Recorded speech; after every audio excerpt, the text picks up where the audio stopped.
Well, they said that it was DNA evidence suggesting that she has a Y chromosome. Without publishing any results. Allegedly elevated testosterone. Again, no results from that have been published. It's just a boxing federation in Russia saying things. The optics of it looked like Angela was fighting in the wrong weight class. That did not look like a fair matchup at all. Like that was it. She punched old girl in the face, and she said, "Nope." Oh shit! And then she said, "I've never seen a bitch pause I've never seen anybody pause a boxing match. Is that even allowed? Don't you just quit if you say I don't want to get hit no more?" Angela let the referee say, "Was that legal? Can I really get taken punch like that?" Like when you get down to like the categorization piece, like it's like where the fuck do you draw the line between like a natural, competitive, or athletic advantage? And like let's just call it for what it is. Like the elephant that's in the room is because Iman does look like someone who would have transitioned from being like that might have been like male to female. Because my thing is like, okay, like, well, I'm not quite sure how I do feel about like a lot of your genetic ability that came from your genes, and then like you compete against women who have always like been cis women and they have like their genes. Like if you compete and you are a trans woman specifically, the argument becomes, well, you just can't win. Because if you win, that means you must have had an unfair advantage. So you can lose all you want. The second you beat a woman, like a cisgender woman, then all of a sudden it must have been an unfair advantage. Especially it must have been you were in the wrong class. An overwhelming victory. Yes. So you can maybe win close, but if you win one race real well, oh shit, we got to get her up out of here. She won too much. So I think that's. It's a red flag. All right. Well, yeah, recording's there. So, I don't know. More doo-doo talks. You got any hot takes on doo-doo, Alvin? I mean, Rory? I mean, Alton? No. Okay. Hello there, Alvin. How are you doing, sir? I am great. Okay. You said what? He said he's great. I think I've seen Alvin great before. I've never seen that. I've never heard. I've never seen him in this type of mood. This motherfucker's radiating. That's wild. Absolutely. Jesus. I got up. I got sunshine. I got to love and I know this. Oh, my no. Did you see that? Did you see that TikTok from Take me up. Sorry. You saw that TikTok from Tony Statofci? I know who you're talking about. Yeah. He had like a little Fat Russ. Put some respect on that man's name, but yeah, he's funny. I like Russ. I think Russ is a good rapper. I don't give a fuck. I know everybody like to hate him. I don't care about Russ, but you don't like Russ? I don't listen to his music, bro. Like I don't like him, but I mean nobody does anymore. I never. But anyway, hey, salute to you, Peace King. But I'm just talking about Tony. Yes. Yes. But now he had like he just be coming up with the most abstract skits, just like how the fuck you think about this shit. And he was like Natasha Bedingfield as a child. This motherfucker had like a flashlight sticking out of his pocket, and it was on the wall. And he was like, Natasha, what is that in your pocket? Promise you won't get mad. Natasha, what is that in your pocket? You sure you won't get mad? Yes, I won't get mad. Get your ass in that goddamn room. But yeah. Before we really dive into, fuck, should I just go ahead and introduce this motherfucker? Then we'll dive, brother. If you feel like the energy is there for intro, then hit that intro. If not, wait until you get to the crescendo. All right, well, shit, man. Welcome everybody to Waving the Red Flag. Then, goddammit, the #1 dating, relationship, doo-doo, and bidet endorsement podcast in the universe. You know what I'm saying? Because who don't love? Please go to the Patreon. Please go to the Patreon for context. I promise. Oh yeah, that's real. Make sense. That's true. Yeah. I mean, it's me. It's your boy. What else would you expect? Context needed there. Asterisk footnote. Beep. Right. But it's your boy Josh. It's Eddie, and it is the magnanimous Alvin who is doing great for the first time that he has verbally expressed to us before in life. Ecstatic, orgasmic, really. Orgasmic, absolutely. Spills forth from his cup. Absolutely, man. I tell you, cup runneth over with joy. Giggly ass Alvin over there. Look at him. He's just having a great time. This motherfucker's in ecstasy. Yeah. Life's going well. Life sure is sweet. If you've ever seen a man with a pocket full of sunshine, let me tell you. That's my guy. He got the cargo pants, sunshine in every pocket. All right, got it. All right, so all right, so okay, all right, we're gonna go to a Reddit post. Mm. All right, you got two choices. Are you ending racism forever, or or ending sexism forever? And the way this works is, let's assume this is a silver bullet for either problem. No monkey's paw. It just works. Ending something. So it's no drawbacks. Yeah. No nothing. Exactly. Okay.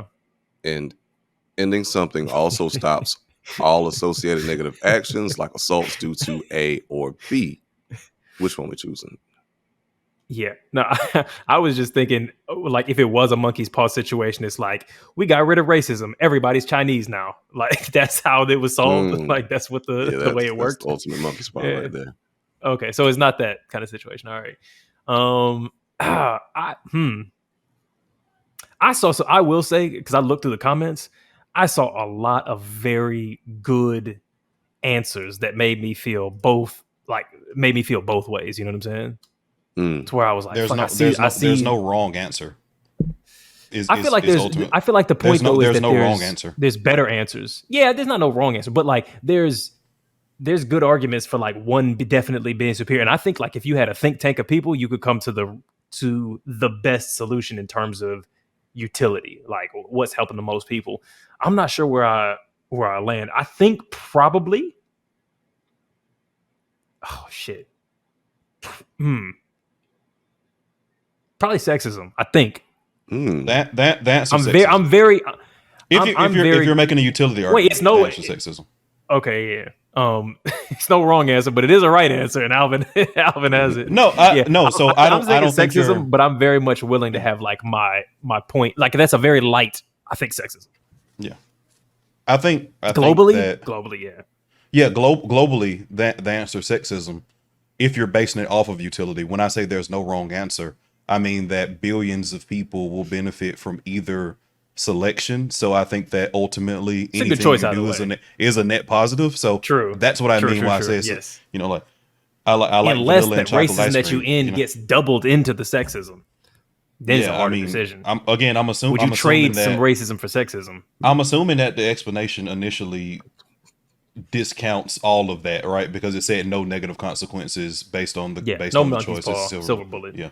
Outside of any of that, the answer would be sexism, because if you look at it from a like UN kind of cultural goals kind of situation, typically the biggest bang for your buck, and there have been studies done on this, is basically to just make the situations better for women, right? So if you focus specifically on, education, healthcare, access to, clean water, potable water, and all that kind of stuff for women, it typically has the biggest force multiplier impacts for any given country in society. And that's even countries that are from a individualistic standpoint not necessarily like impacted by racism. So you see it in countries that are basically homogenous, even though every country is touched by racism just due to globalization and neo-imperialism and all that kind of stuff. But it's the best force multiplier in the individual context of basically every country that they've tried that. So it's making me change my mind actually, but go ahead.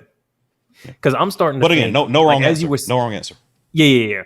I'm as you were saying that, I was like, okay, cool, at the individual levels. But then I'm thinking, when you think about racism, how expansively we might define that, then we start to get rid of shit that like we get to start getting rid of like neo-imperialism, colonialism type shit, to where like whole countries are now no longer up under the boot of white supremacy, to where it's like, if you ended all the sexism in a poor country that's not doing well, okay, cool, that is a false multiplier. But if you get rid of all the racism that's keeping that country from flourishing in general, I feel like the impact that might have on the women of that country as well in total, plus the men, could be better. Because I'm just thinking like, that's genocides. That's like when we talk about clean water and shit.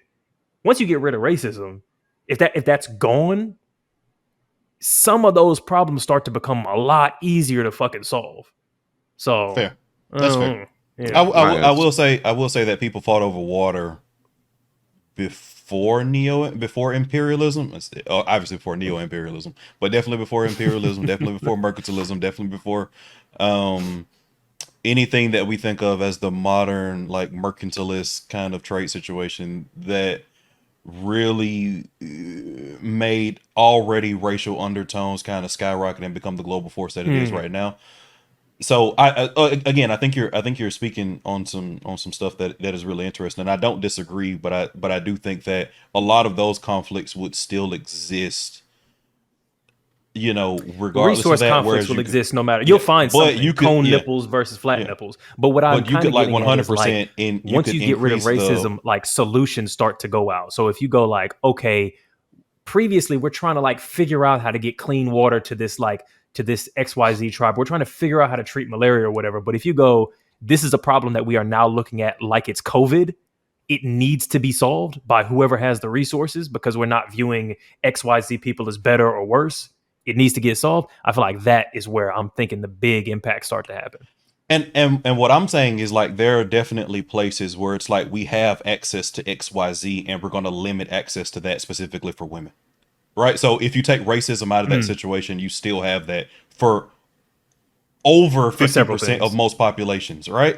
You know what I'm saying? Okay. Globally, it's a slight majority of women. And like a lot of that stuff would still exist and be used by a patriarchal society to lord over, at minimum half the population. So while I don't think what you're saying is wrong, I think that it's just like there's a reason why the UN says that helping women is the force multiplier that it is.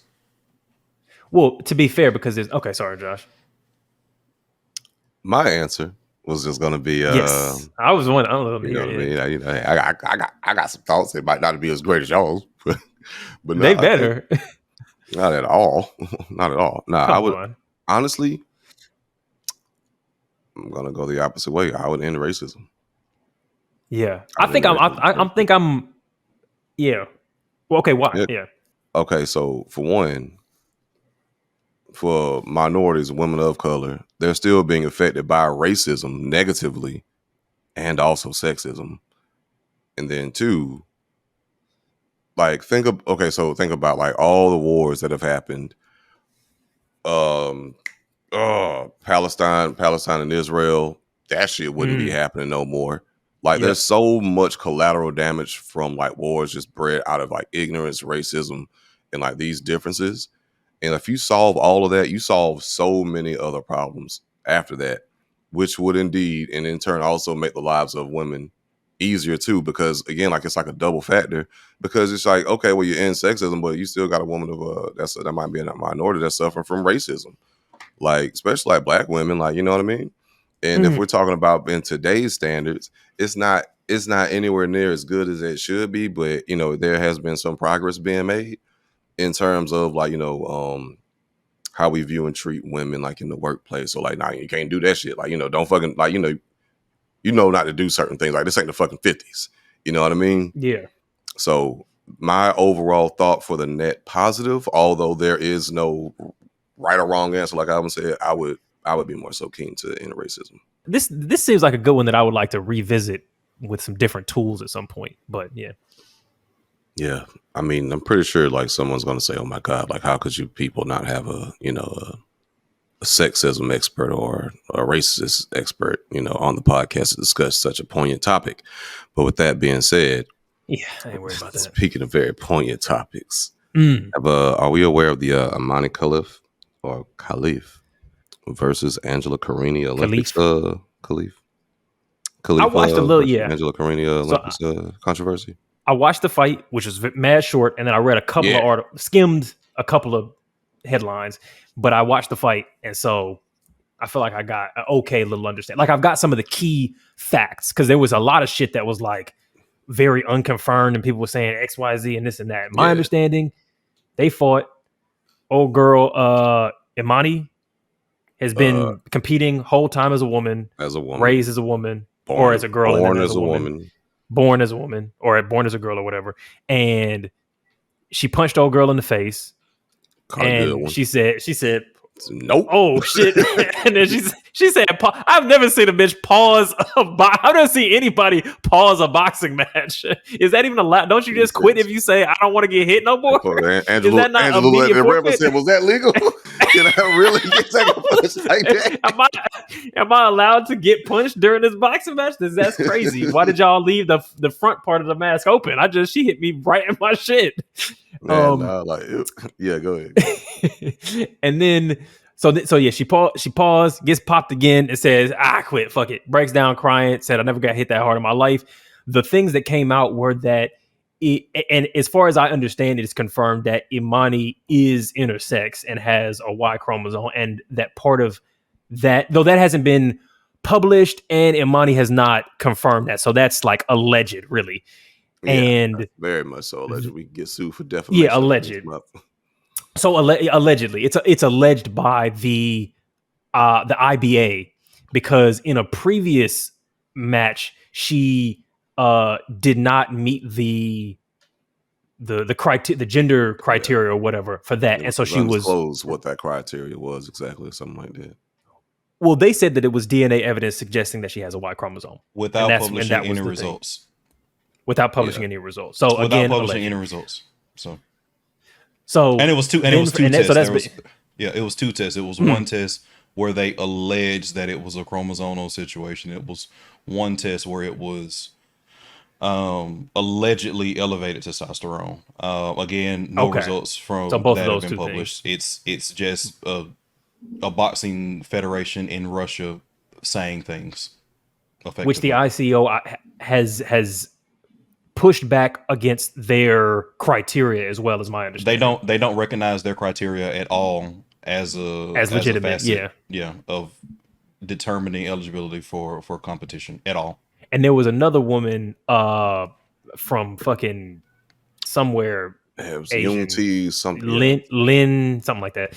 And she, same thing, had been disqualified by the same organization for similar kinds of criteria. And then after all of the shit came out, people were saying that Imani was a man, that she was trans, that she had transitioned, and it was a man fighting a woman and all that kind of stuff. And then the record at least got somewhat led straight that even the most official alleged story even doesn't say that. There's nobody alleged that she was ever a transgender woman. They alleged that she was maybe intersex, and again, even that wasn't published / confirmed. So that's that. All of that is what is my current understanding of what the fuck is up. The optics of it does look a little off. Like it's Talk to me. Because I get it. Because I had no one don't know who the hell this was until like a few days ago when this whole thing popped off. So I had to try to go through and do a little bit of research, some background on who Imani is. And I'm like, okay, well, born as a woman, raised as a woman, cool.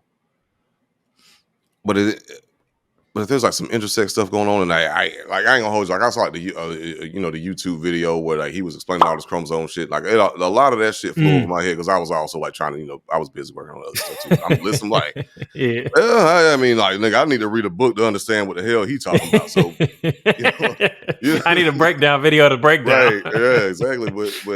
But the thing of it is though, it's just like the optics of it look like Angela was fighting in the wrong weight class, or Imani fighting in the wrong weight class. That's what the optics look like to me. And also, like in terms of size or something else, or size, power, strength. Hell yeah, goddamn! Like that did not look like a fair matchup at all. Like that was an easy dub, goddamn. I mean, that's why they got different weight classes. But yeah, but so one, she's been fighting for years. And women have beaten her, and it was not a problem when women were beating her. That's one. Yep. Two, for people who watch boxing, I have definitely seen two men that are the same size that looked way different. Way different classes. Has anybody ever seen a prime Mike Tyson fight? I mean, yeah. Yeah, him fighting against somebody his same size and they just eating punches. Usually bigger, because Mike Tyson is actually a small heavyweight. He's about 5'10". So Mike Tyson is small, is a small, versus, these guys who are like Anthony Joshua was a giant. You know, man, Tyson Fury is a giant. Imagine being around during that time. Getting to go to a Mike Tyson fight would have been. But sorry, finish your point. And the fights were more brutal back then too. Like modern boxing is way softer. But so I get what you're saying, Josh. But I also think that kind of derails the point when you focus in on something and try to, not you doing this, but other people do this, try to focus in on using those kind of things optically to make an argument when they never use the optics to make those arguments in any other context. Because those contexts exist all the time. Which, to your point, so because before I want, like, this kind of shit had came up before, and I was like, I don't want to talk about it yet because I don't know enough to form an opinion. Now I feel like I know enough to form like a dumb opinion that I'm happy to have corrected. So I watched a video from Jesse Gender and then two others that FD had recommended, as well as one from old girl who was beefing with Abe and Preach back in like a year ago or something like that. And they brought up lots of good points. And one of the things they said was a lot of people, if you kind of break down where their argument lies, and I'm about to reverse this point in a second. So I'm about to agree with what Alvin said, but then I'm about to agree with what Josh said, is that they basically create a scenario where it's like, if trans women or intersex women or anybody who doesn't gender nonconform, and we're not saying that Imani is trans, but this whole conversation has become about that, is that they basically can never win.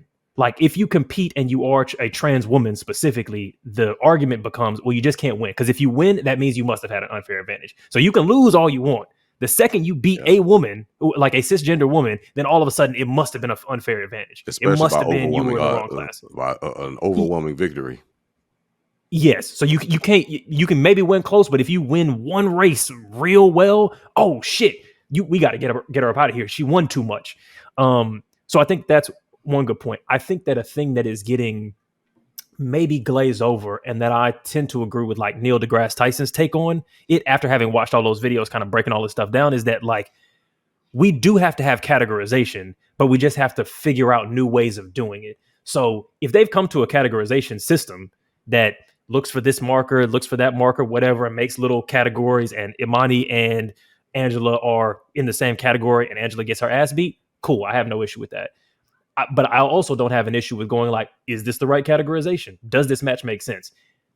Though, so that's to Josh's point. To Alvin's point, optically isn't necessary. Like, I'm not a boxing expert, so optics is not necessarily how you would do that.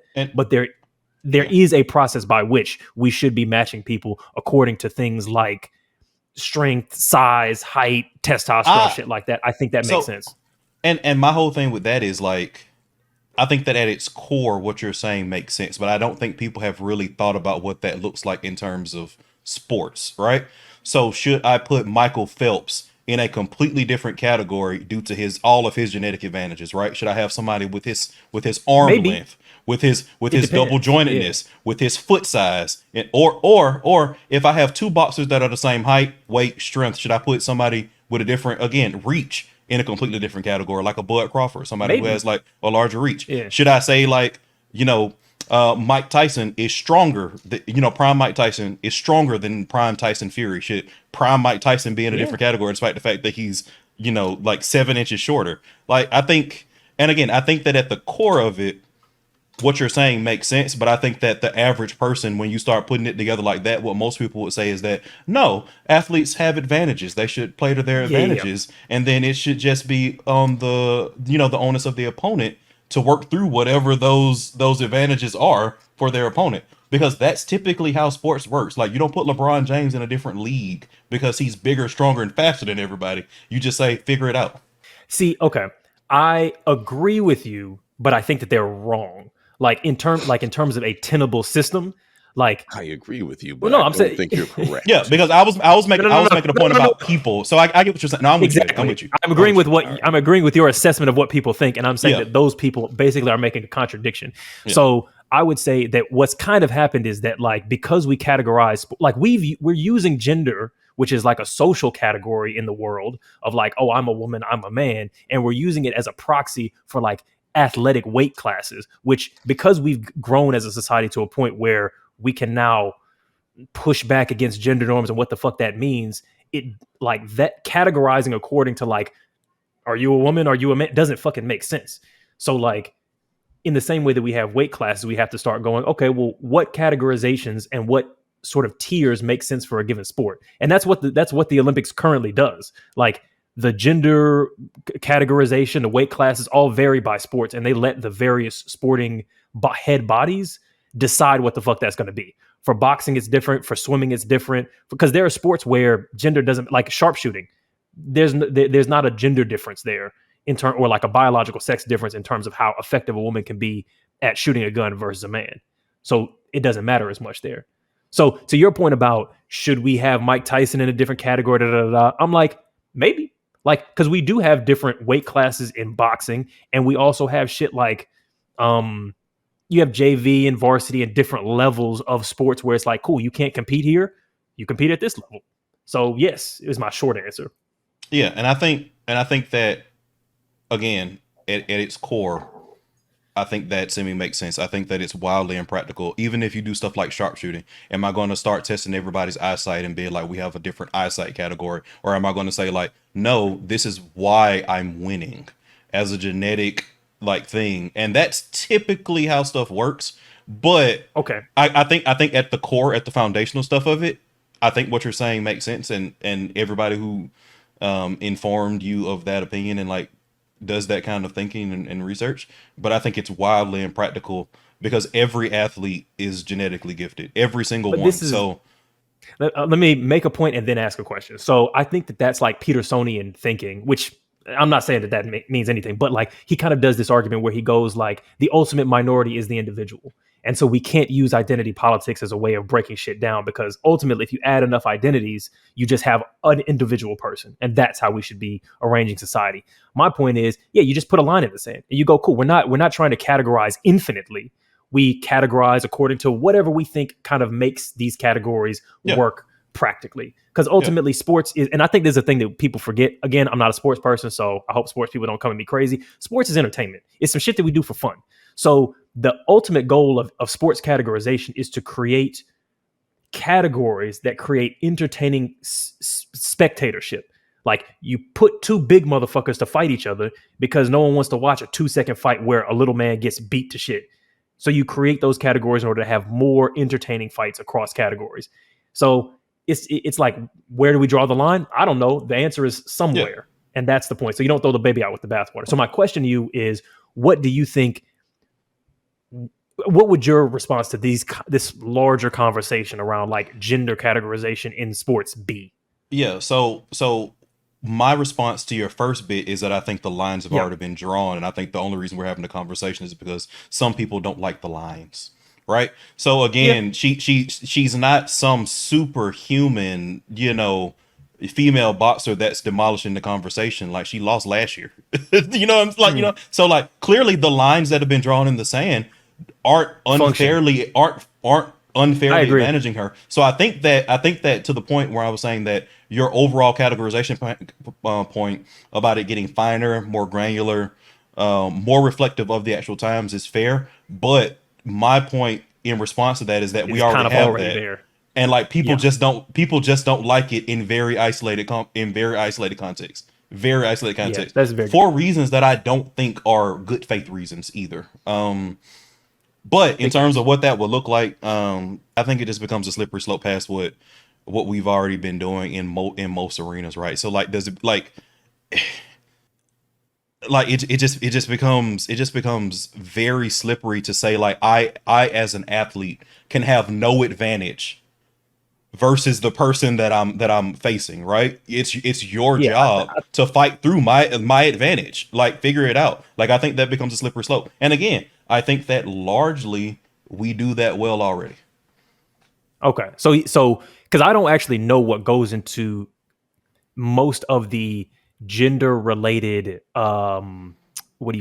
selection criteria for various sports, because it varies by sports and it changes year to year. Like they're still in the process of negotiating. So if you're saying that your feeling is for most sporting organizations that currently have gender division and have gender categorization criteria, you think that for most of those they are already at a satisfactory level, whatever they're doing, whether that's chromosomal shit, whether that's testosterone shit, whatever they're currently doing, mostly is an effective way of striating that. Is and again, I don't know like what Russian boxing federations are doing. Even as a person that follows boxing, like that's not something that I know. Yeah. But in terms of what I would base it off of, because this is when this conversation tends to come up, is the IOC. I think the IOC is navigating this as best as somebody can navigate it. And again, they're like the lines they've drawn have not, in my opinion, based on the facts of the situation, given anybody an unfair advantage. Yeah, I give less of a fuck about, like, I don't think the concept of, and so this is me addressing the people that you're talking about. I don't think that it makes sense to even talk about an unfair advantage. Like, fair isn't the right word when it comes to sports to me. And again, I'm not a sports person, but to me, it's not about a fair advantage. It's about being within range of other people in your category in order to create entertaining long form you spectatorship. So I don't care about advantages really. And that's my thing, right? You figure it out, right? So it's hard to make cross sports metaphors, but like we've talked about this me and Josh have talked about this at length. For example, with basketball, Blake Griffin is way more athletic than Steph Curry has ever been. Prime Blake Griffin is one of the most athletic people. He was bigger, stronger, and faster than Steph Curry has ever been, could ever be in his life. Steph Curry is 6'3". Blake Griffin was like 6'8". He could jump through the gym. Steph Curry cannot do that. Steph Curry is a way better basketball player because he figured out what worked for him. If you want to put it into a boxing context to get a closer parallel, right? Manny Pacquiao versus Floyd Mayweather. Most people would say that Floyd Mayweather is a better fighter than Manny Pacquiao. I disagree, but that's what most people would say. Manny Pacquiao had much stronger punching power, was a much better knockout artist because Floyd had brittle hands, like especially later in his career. Floyd found ways to win despite fighting people that were better punchers and stronger than him. So I think you can. I get your point, and I'm kind of just exclamation pointing it. I don't think it needs to necessarily be fair on these individual bases. I just think that it needs to be in a situation where the situation is managed to allow people within the realm of plausibility to stand a chance to win this bout. And I think the IOC rules, not saying they always get it right, not saying they've always gotten it right, that they continue to look at this and address it and evolve their place in a way that does at least that. And I think that will be and has been granular. And actually, before I make another point, I know Josh got something to say, so did you want to hop in?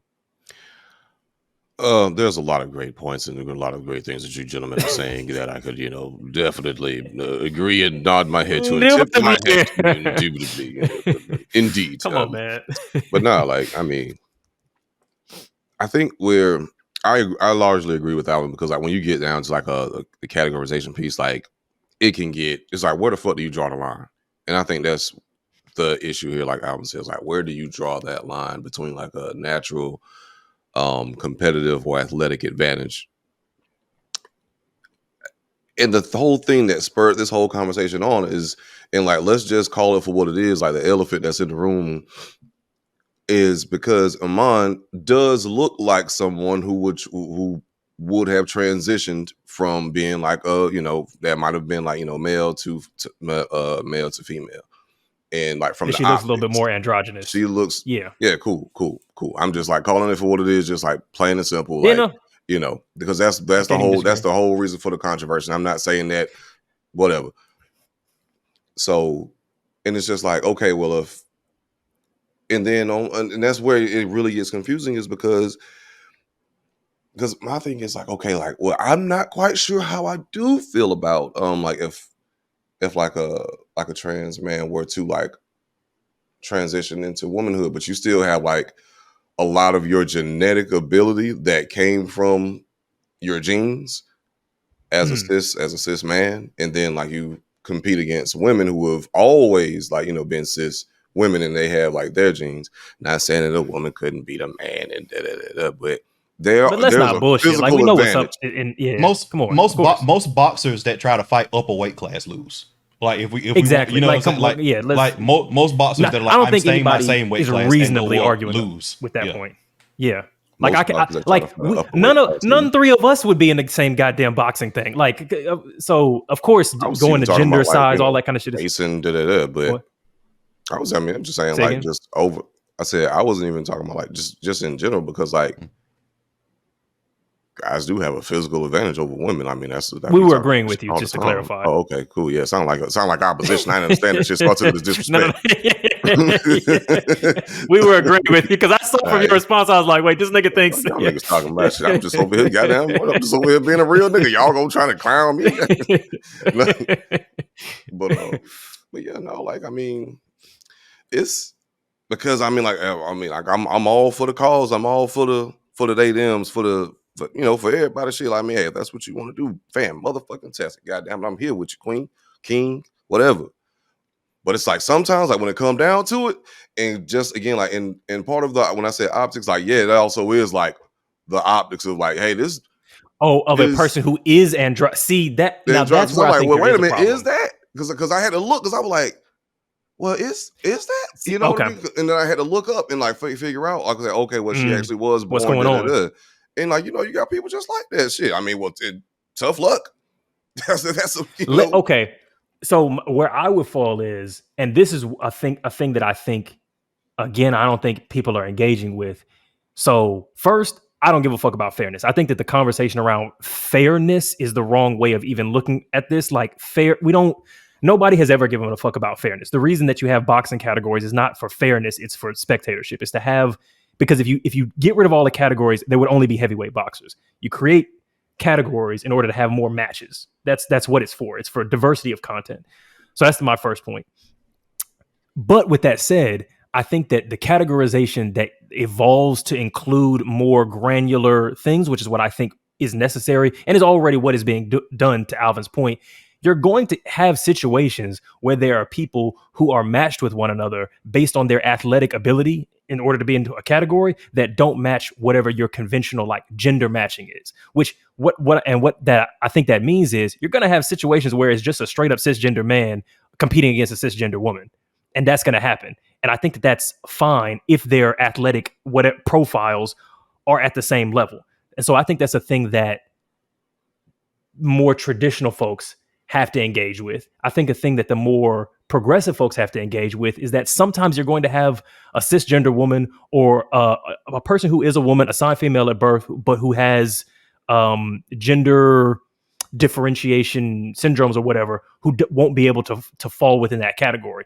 And we have to also be all right with that. There's no system of categorization where you're going to get everybody in the one category and everyone in the other category from this point forward. It's not possible. So everybody's going to have to just be okay with that.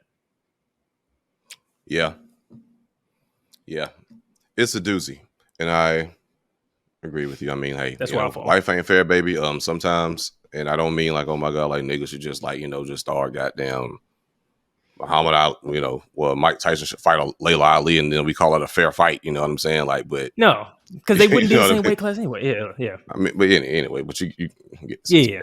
But yes. Do we have time for? Do we have to close this thing on out? Well, we got time for maybe one more. Yeah. We got time for a short one or some other point on this. Yeah. Let's get off. Yeah. All right, real quick. 15. Excuse me. Quick question.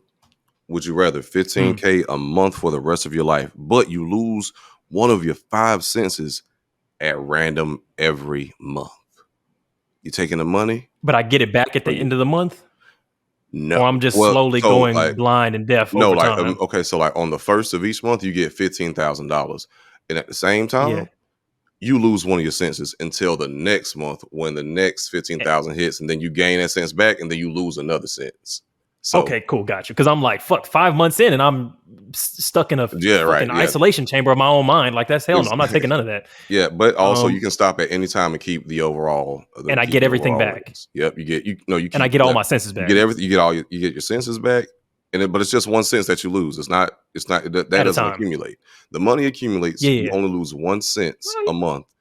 I'll take that. I'll take that. Quit at any time. Keep all the money. Have all your senses. Okay. Yeah. can I quit and start back, or if I quit, Yeah, the no, it's game not a payment stops? plan. Yeah, no, sorry. Yeah, nah, you just once you quit, it's I can't put my senses on layaway again. Okay, no, I would probably do it for like a couple of years, honestly. Sheesh. Yeah, I I'll don't probably do know. it for a couple of years because what is that, like 180 grand tax free? I mean, but you could die like fucking around and like just losing like your sense of touch. Like 1 month, like you got to But go a you would whole get 30 days. And 15K is not. It's a decent amount of money. I would love to make 15K a month. That's a It's nice not. yeah. amount You of don't money. make that. It's not. It's You don't like, make that. So I'm gonna say no because it's not life changing money for me. Like I'm already Yeah, no, that's. inconvenienced. I think if you already got money, Like then I'm kind it's of fine. I'm kind of swerving that one. Right. But could I suggest is $15,000 tax free? So that's what's It's landing just a in your pure bank account that you can 15K. spend, Yep, pure 15K. and you have all other available time to do it. Though obviously you're differently able now, but you have all other available time to do whatever the fuck you want with that time, which includes but is not limited to money making activities. So I will say Maybe that still makes no difference for No, you, yeah. but So I will say a lot of the stuff that I would want to do with my free time, like involve senses. would involve my senses. So like I would be about as inconvenienced in that situation as I would by just simply working. So I would rather just work. Really? And keep my senses. Okay, fair enough. Okay. I would say for me, well, one, I'm not in the same situation as you, but to me, I'm like, I could get very used to that because I'm thinking about how I could spend my time. I'm like, cool. I do. If I lose my sense of touch, cool. I can do movies. I can do books. I can do music. All of that is still completely available to me, and work is no longer necessary, but I can do work on top of it. And also, like, we can't act like it's not deaf, blind, can't feel, can't taste motherfuckers out there. Like, it's resources to figure out how to be okay. So, like, I think I could survive because there's people surviving with that anyway. Yeah. Especially with $15,000 every. I could survive. Yeah. I could survive, to be sure. But again, the stuff that I'm thinking, and again, it's also about what I'm playing Russian roulette with, right? So like most of what I would want to do with my time in that situation would involve my sight or my hearing or my sense of touch. And if I lose that, then all of a sudden I'm like, fuck, I might as well be at work because I can't do what I want to do. Not what I'm trying to say, like I could pass the time doing this. I could survive doing this. What I would want to do, I couldn't do. So if I'm playing that kind of Russian roulette situation, like, yeah, I'll just do my little time at work and then come home and do what I want to do. And then it's cool. And I can use all my senses. See, to me, I'm kind of thinking I'm really honing in on the one at a time thing. And I think that, okay, part of what I'm getting at is I think for me, again, personally, this is, there's no wrong very answers, personal but responses. For me personally, I think if I have that money, that now gives me a level of flexibility that I think enhances my capacity to be really adaptive. So like if I was working and I had to give up 1 cent at a time, it's like, fuck, I really want a beer. I really want to watch a movie. I really want to fuck right now. And I want to do that. But if I have a bunch of free time or don't have to think about labor or don't have to think about other shit and I can do what I want, and I'm like, cool, this month I don't have hearing available to me. Not a problem. I already have a plan. I already know what to do. I know what this type of month is going to be. Cool, not an issue. I can't taste this month. Cool, not an issue. Like, I think I can become very adaptable in a situation like that. Yeah, especially after a few months. I don't think you would last as long as you think you could. I really don't. I mean, I frequently overestimate my abilities. So what's up? You have been way less inconvenienced. You like, nah, fuck this shit. I can't do it. Goddamn, they got me fucked up.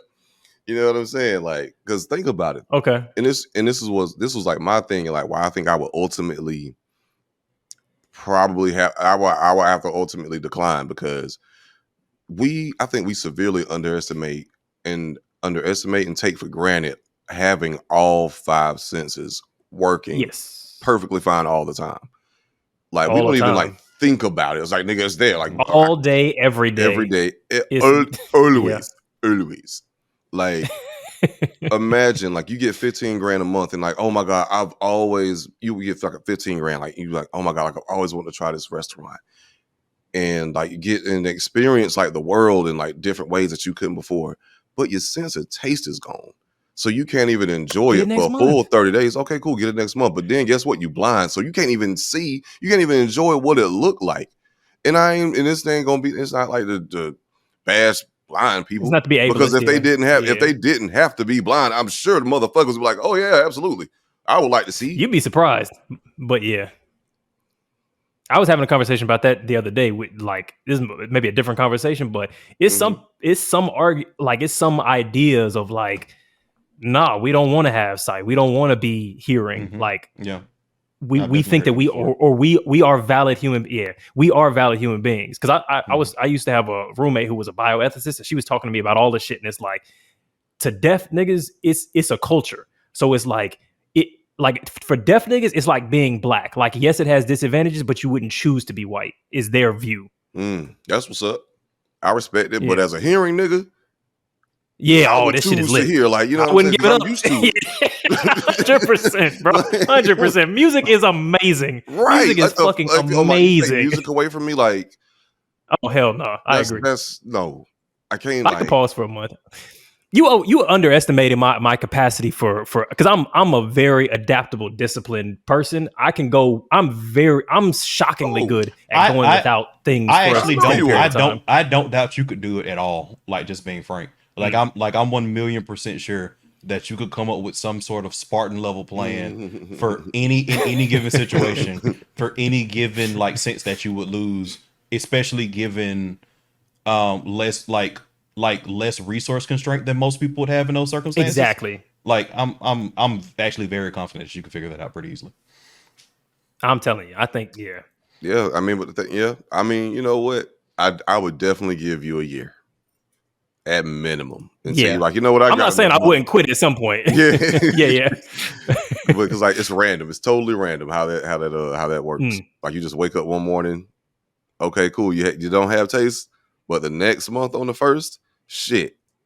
Now you can't feel nothing. Oh damn. Yeah. Man, you can't even beat off or get no coochie. I mean, you could. Damn, your dick wouldn't even work.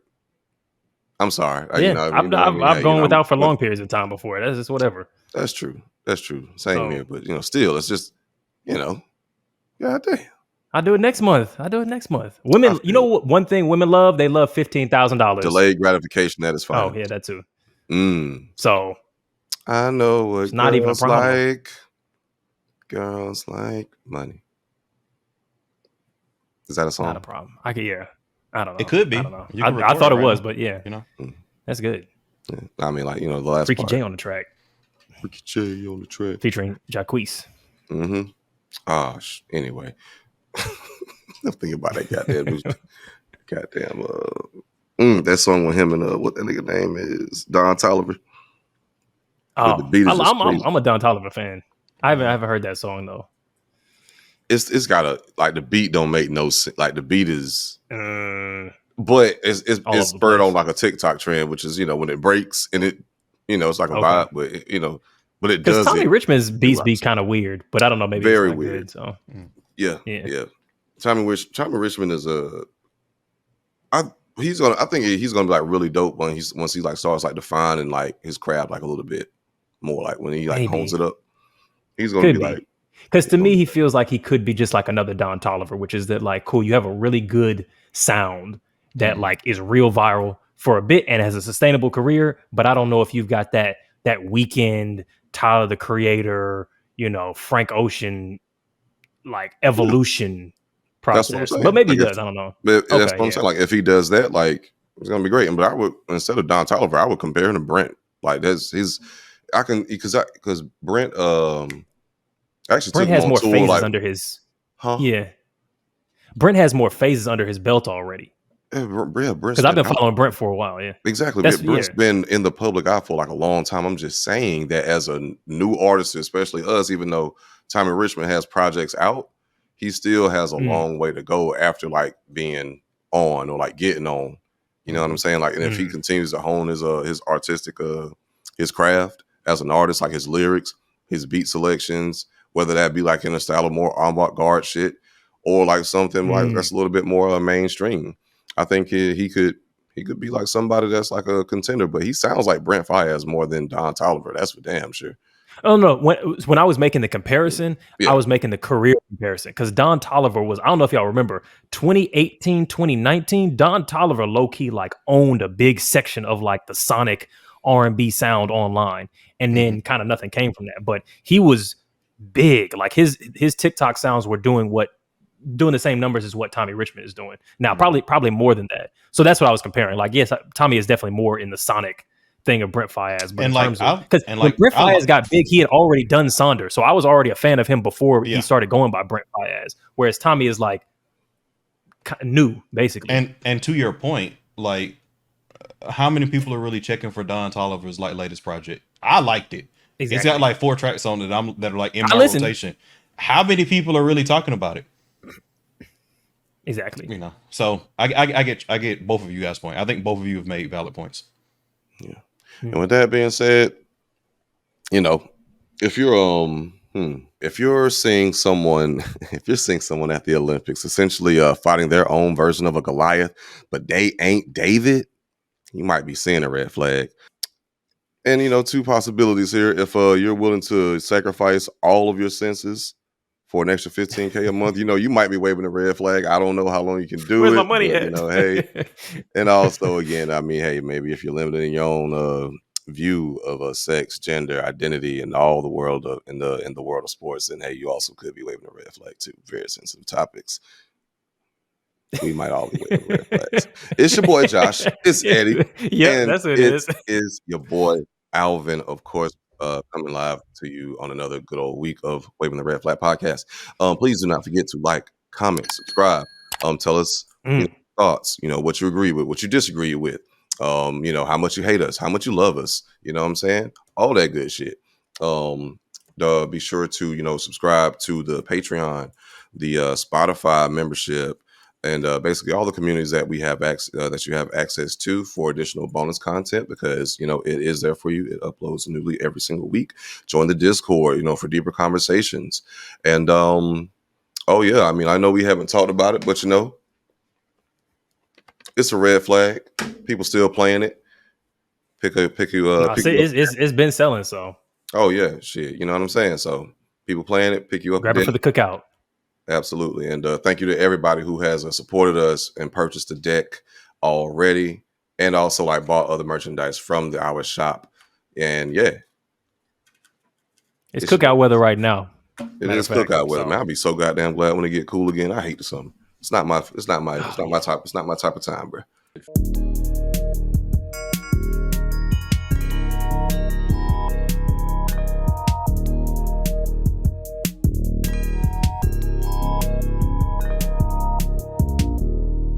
It's a red flag.